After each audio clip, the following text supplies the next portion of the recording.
जय श्री जगन्नाथ। आज आसतु जानिबा आ गोटे प्लांटर परिचय विषय। ये गछटी को भलसे देखंतु लंका पत्र भलिया हेछि। आको समस्ते पाए परिचित। तार सुखी गले ए भली किछि देखिबा को हुए। आको समस्ते घरे छोट बळे देखिथिबे किए ना किए आकी यूज करिथिबे। साधारणतः आको कहंती भुई निंब।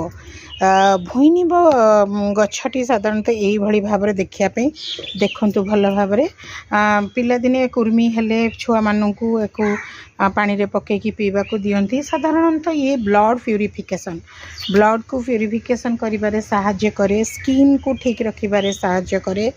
ता सहित आपणकर ज्वर हैला, एनी इन्फेक्शन हैला आ रोग प्रतिरोधक शक्ति मध्य बढ़ाए। ये हूँ कटु टिके पिता लगी थाए खाइबा पाई, किंतु पाटी को सीना पिता शरीर पाई हित होता है। यही जदि गछ ये सहजरे बंची जाए आ वर्षा दिने आर मंजी पड़ी की गछ हो जाए। यार ढेर सारा चारा भी अच्छी। आपण को जदि दरकार ताले आपण कमेंट रे जणेबे। जदि एई भली किछि गछर परिचय नै कि अधिका किछि जानिबा को चाहुछंती ताले आम को मते फॉलो करंतु, लाइक शेयर करंतु। आ ता सहित आउ कोन गछ विषय जानिबा को चाहुछंती पछरले मध्य मो तार अपडेट दे देबी।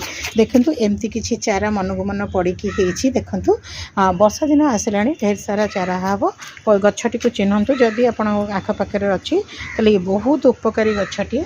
आकु निहाती आपण ताकु रखिबे आ लगेबे। देखंतु भल कि आकु कोन कहंती एंड्रोग्राफिस पानिकुलाटा बटनी रे नेम रे आ भुई निंब। ता भुई आमला गोटे अच्छे, भुई निंब गोटे अच्छे। ये पिता लगी थाए, लिभर पे भी भल, पेट डाइजेस्टिव पे भी भल, शरीर रे कुंडिया हैला जेमती कहली स्किन डिजीज हैला। अब एक इम्यूनि बूस्टर गछटिए।